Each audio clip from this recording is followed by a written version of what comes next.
Last night, I was online and I found an interesting question. I don't know how useful or interesting the question will be to you, but I think it's worth our time. The question is, would you choose to live in a paradise world specifically designed to fulfill all your wishes at the cost of permanent exclusion from this world? I I would choose the paradise world. Hmm, interesting. I think the cost for the paradise world is supposed to be that the people you care about would be left behind in this world. It's supposed to be like a mutual loss, but maybe not so mutual because the paradise world is supposed to give you everything you could possibly want, so presumably you'd be more than okay. I briefly mentioned it before that I'm not a misanthrope. I don't hate humanity, but I certainly don't love them either. I don't think it's much of a payment just to exclude humans from my life, especially if I'm getting paradise in return. Hmm. Another version of the question is as follows. Would you choose to live in a fictional, as in simulated, not real, paradise world specifically designed to fulfill all your wishes at the cost of permanent exclusion from the world? In this case, it's more like you are connected to a machine that generates a world in your head till you die. I can see how this version of the question is more challenging. We tend to want things to be real and not fake, but we do read fictional books and watch fictional movies all the time.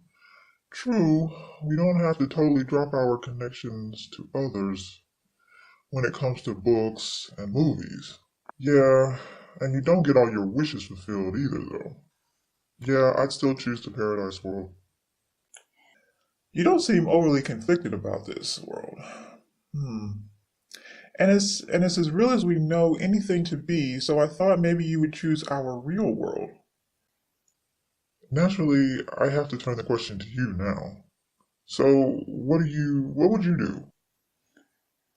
I would be more reluctant than you, but I think I would choose the paradise world. Admittedly, I want to be around to improve this world, but more realistically, I'm just not being helpful here. Given my long term unemployment status and the added strain that places on me and others around me, I think I'd be more helpful to myself and others if I went off to the paradise world. Again, I wouldn't feel good about that decision, but ultimately, I think that'd be best. Making that type of decision, going that route, seems like some sort of abandonment, but it's not like I was holding anybody up. Supporting people, but it still feels questionable, out of sync with how I would want things to be for myself in this world. Not everything has to be about you and the rest of the world. If someone offers you paradise, then take it, especially de facto free paradise. If paradise isn't good enough, then what can possibly be good enough? I mean, someone would be offering perfection to you, and you have somehow found something wrong with taking it. A life filled with all you could ever want. It's absurd, especially because you yourself, you say you are basically in the way of progress here. Your description, not mine.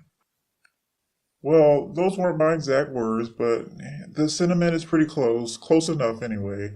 Look, I accepted the offer. I don't think it's supposed to be an easy decision. I don't think it's supposed to be an obvious choice. Choosing paradise for someone who has a history that continues to this very day of wanting to end his mopey ass life, a life that's got to be at least close to obvious, at least clearly the better option. You know, you're probably right. I should be more like you, less worried and more practical in my thinking. I'll be sure to just wake up tomorrow and be you, with your job, your brain, your clarity. Look, I know you're unemployed and that's gotta be difficult. I'm sure there's decent reasons that make things more confusing for you, I guess. But still, it looks you you overcomplicate things from my perspective. But but it's not like it's a real problem for me. I don't mind it. It just seems like I should at least point it out. I couldn't help but notice. I'm 35 years old. I doubt I'll be changing my temperament anytime soon. I thought so. I thought you were just a little older. I'm 29. These were supposed to be my most productive years, my 20s and 30s. Oh well now. You know, something just occurred to me. I know I have my issues with humans. I generally avoid them, and apparently so do you. But I don't want I don't want to be a total echo chamber, hearing my own opinion bouncing back on me, confirming my own thoughts. You said something similar a while back. I'm sure I'm defective, but so is everyone else. At least I have some sort of questioning going on in my head. I assume less than other people, I think. I think that's a virtue. I think I could I think I could be helpful to these conversations. You might have more clarity, but I can tell that Wait a moment. Sorry I cut you off. Continue. never mind. I think I know where you were going. It's like I said a few days ago. I won't lose any money if you die, but you are more interesting to me alive. It's time to end it here now. Till tomorrow. All right then. Till tomorrow. Video posted every day.